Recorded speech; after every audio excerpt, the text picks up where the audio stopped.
It's on. It's on. Ah, whoa. Sitting up front, I didn't realize how many were here. Well, I'm very, very honored and delighted to be here. What a lovely group of people. You're all so friendly, and now I'm not afraid anymore. So I know this month your theme has been joy. And so I was thinking about joy, and of course I looked up in the Science of Mind textbook, and joy is defined as the emotion excited by the expectancy of good.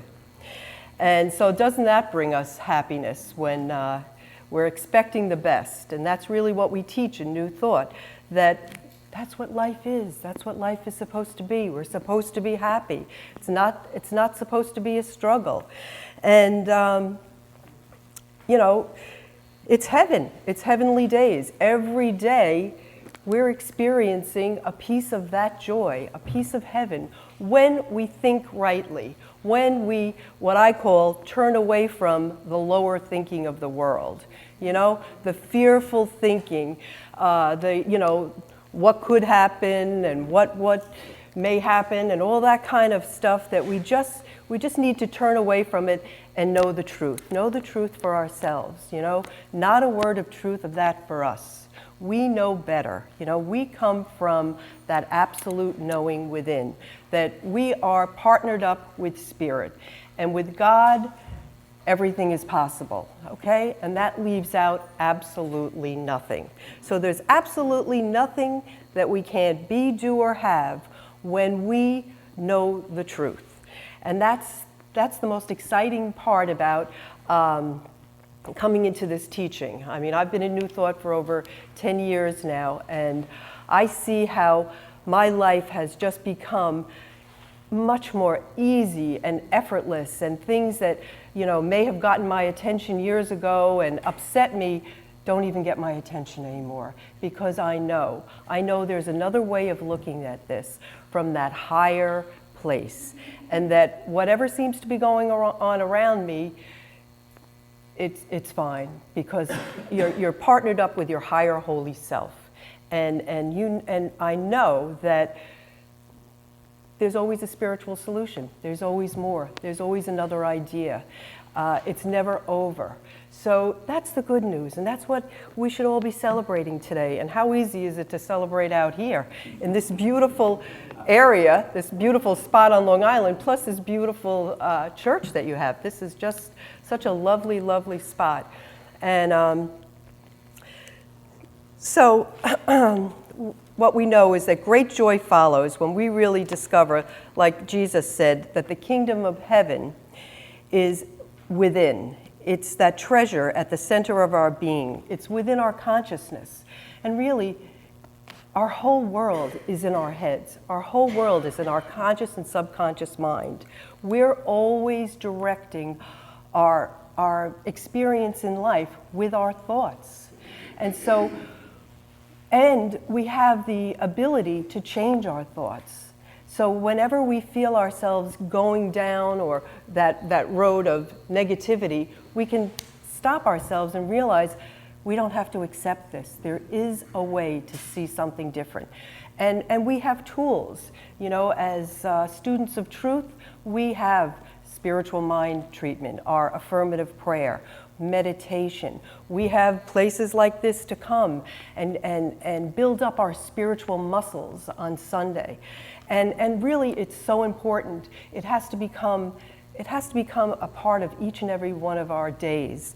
To start our day off with prayer, with meditation, with affirmations, reading a little bit of spiritual literature, whatever it is that speaks to us, that brings us to that peaceful place within where we feel powerful.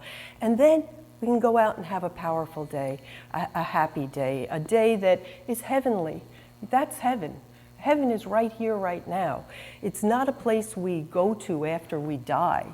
It's entered one loving thought at a time. Now, there is a story about a couple that lived well into their 90s. And it was really attributed mostly to the fact that the wife, 10 years prior, had changed their diets. And they started eating very low-fat, very organic, very healthy food. And one day, they're driving along, and they get into a head-on collision. And they were both killed, and they went to our old idea, heaven, okay? And they're met at the pearly gates. I mean, we've all heard that story, by St. Peter. And he says, come on in. So there they are, and he said, let me show you around. Let me show you around to your new home. So, okay. So first he takes them to their new home. And it's beautiful. And it's decorated beautiful, and it feels so peaceful. And there's gorgeous plants, and they're just, the colors are magnificent. The scents of the flowers are beyond anything they've ever experienced.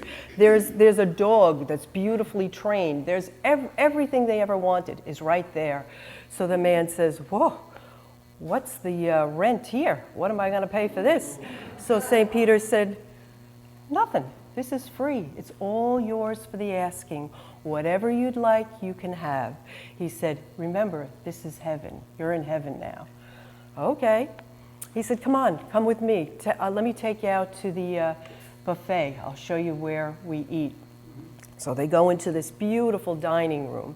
And in this dining room, all these people are enjoying all types of food, anything you can possibly think of. And the people are all so friendly, everyone. He sees the good and the God in everyone. They both feel just so loved and so welcomed by everyone in the room. But he turns to St. Peter, he says, okay, well, where's the low-fat food? Where's the organic? He says to him, you know, you're not getting it. This is heaven. You can have anything you want, as much as you want, and you won't gain any weight, and you won't get sick. You'll always feel you're perfect, whole, and complete. You know, you couldn't be any other way. Okay, come on, let me take you outside and show you the grounds. So they go outside, and they look around, and once again, beautiful hills, the gorgeous water, everything is just glistening. He's never seen anything like it. All those 90-something years, he never saw such beauty. And he says, and then he said, St. Peter says, oh, and over here, here's the golf course, you know, if you play golf. He said, wow, that is really beautiful. What are the golf fees here? This really must be expensive. He said, again, you're just not getting it. This is heaven. Whatever you want, you can have. Just imagine it, feel it, want it. See yourself surrounded by the conditions you'd like to create for yourself. Play golf as often as you want. So he says, turns to his wife, he said, you and those damn bran muffins, I could have been here 10 years ago.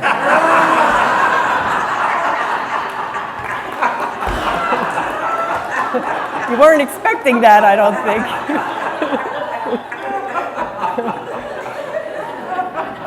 Well, I think most of us, if we grew up in some other situation, some other faith, we felt like that a long time, when we walked through these doors.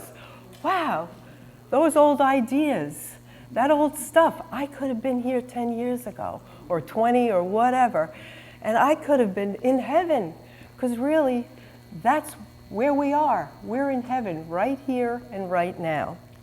The moment we accept it and seek to see the good and the God in everyone, and know that whatever it is we'd like to have, you know, the kingdom is within. All the wisdom, all the intelligence, all the creative ideas, anything we need, we have. It's already been downloaded within us. You know, I use that phrase now because lots of times I'm speaking to younger people, and that's the only thing they understand. At first, I didn't even know what it meant, but I'm getting up to par here because, you know, we have to know that this is it. This is it, you know. We're taking ourselves to heaven all the time with our thoughts, you know, and we've also gone through the other door and taken ourselves directly to hell when we've been in that place where we couldn't see the light, you know, we couldn't see a solution. But coming into this teaching and studying these principles, we see that God is the source of our good. Only God, that invisible essence of perfection that is always for us, never against us, always with us. There's no place we can go that it's not. There's no problem that we can have that Spirit cannot figure out a solution. And, you know, like Michael Beckwith, if you have ever heard of Michael Beckwith, he has Agape out in Culver City, out in California. He was in The Secret. And he always says, don't tell God about your big problems. Tell your problems about your big God. You know, keep that in mind. Always remember that God is bigger. That invisible, unconditional love that is always for you, never against you, is always with you, always. And that's why it's so important to do what you're doing today. Come to a spiritual center. Do your spiritual work, because it's so easy to be distracted. It's so easy when we walk out these doors later on to get caught up in negativity, in the lower thinking of the world. There's plenty of places that won't support your thinking. And so the more we practice, the more we pay attention, the more we build up our spiritual muscle, the less that stuff even gets our attention, the less any of it even matters to us. We become it becomes so easy to just be and to just walk around in the world and seeing the good in every situation and in every person. And so another thing that Michael Beckwith talks about, he has a book called Spiritual Liberation. And he says, happiness is a choice. It's really not, it can't be forced upon us, and nor can you force it on anyone else. Every person has to give his or her consent to be happy. And any day of the week, you can learn about people, you see people who just seem to be happy no matter what goes on. They seem to have that inner glow, that inner knowing that no matter what goes on, they still can see the good in it. And they still can see a solution. They don't let it get them. And that really begins, only happens when you know without a shadow of a doubt that God is the source of your good. That nothing that's happening here on this earth plane can get to you. That there's always more. And that's when real joy and real happiness becomes easy and effortless, because you're partnered up with that, I call it that higher holy self within. You know, you have that strength, that knowing that God, that's it. There's nothing else. No matter what anyone says, there's always more. There's always another way of looking at it. And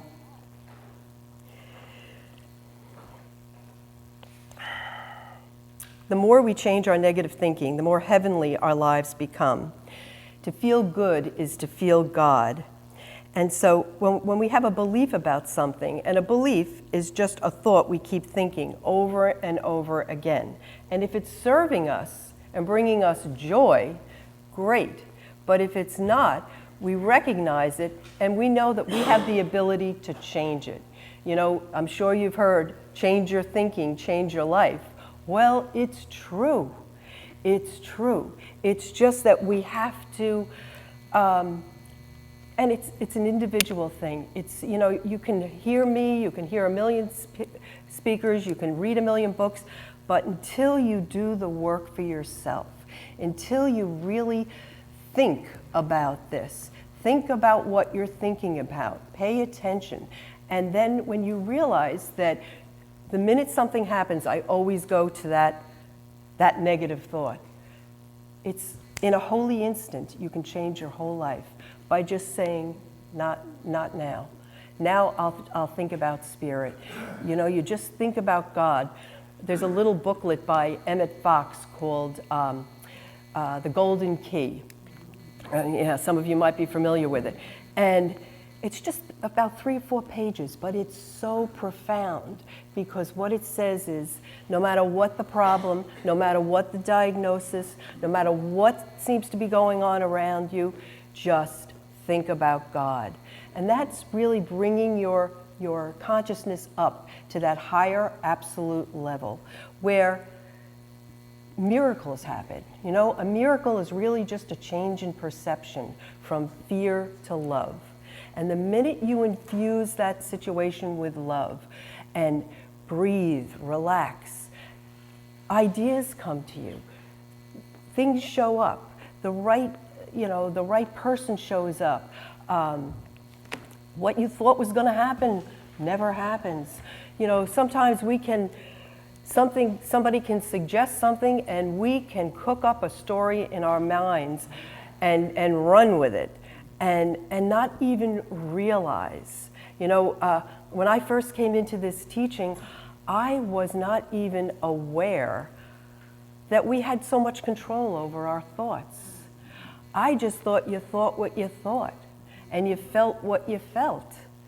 And to a certain extent, it's true, but the real truth is that our thoughts are very creative, but our thoughts are also able to be changed. So if you think you feel a certain way or you always react a certain way, you know, you've heard people say, well, that's just the way I am. Well, yeah, it probably is. But we've said it about ourselves, but if it's not serving you, you can start small. You know, you start with baby steps to change, to just improve your life, to make it better. And that's the goal, and that's how we come into heaven. And then wherever we go, in whatever situation we're in, we set our intentions to expect the best, to decide to be happy, to know that it's all going to work out for the highest and best. And sometimes you almost feel foolish saying this stuff to yourself or to others at first because it sounds like, wow, you're not even facing reality. But the truth is, reality is heaven. The real reality is good. The real reality is that everyone's included, no one's left out, everyone's supposed to be happy.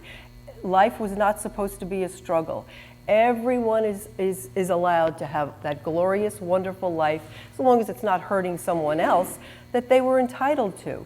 Because if we understand that spirit lives through us as us, and spirit enjoys its experience of life through us. So if we're saying, not me, you know, I can't do it, and don't allow ourselves to dream and take a chance and step out of the box, basically what we're doing is we're denying spirit the opportunity to have a bigger, more wonderful experience of itself through us as us. So if you can think of it that way, you say, yeah, you know, and I talk to spirit all the time. That's my partner. You know, that's my, there was a study done about the happiest people. And what it showed is not the people that had the most stuff, material stuff, were not necessarily the most happy or the most peaceful or joyful. The people that were the most happy were the people that had really wonderful, loving relationships. And the most important loving relationship you should have is with yourself. You love yourself first. And for a lot of us, some of us, that's the hardest relationship to have. You know, nobody beats us up like we beat ourselves up. And what we need to know is we start today. We start fresh. Let it all go. Whatever happened, it doesn't matter. The only thing we really have is right here and right now. And right here and right now, this moment is absolutely perfect. It's absolutely joyful. And so you start where you are, and you know that God is the source of my good, and that's my first love, God. That's the love of my life, and that's the love of your life as well. And when you use God first, then you're never lonely, you're never alone, you're always surrounded, supported, and immersed in that divine intelligence, that divine wisdom. And that's heaven. That's how you experience heavenly days. That's how we're always, happy and joyful. And it doesn't matter what seems to be going on around us, we always know there's more. There's more joy, and it's all good, it's all God, and it's all here for every single one of us, Don't think, well, that person's, smarter, older, younger, whatever, reasons we can say, they're not true. They're not true. Spirit doesn't know about any of that stuff and couldn't care less. The only thing God knows is it created you, proof positive that you're here, and you are unique. You are here with a divine purpose. So enjoy it, and just enjoy every heavenly day.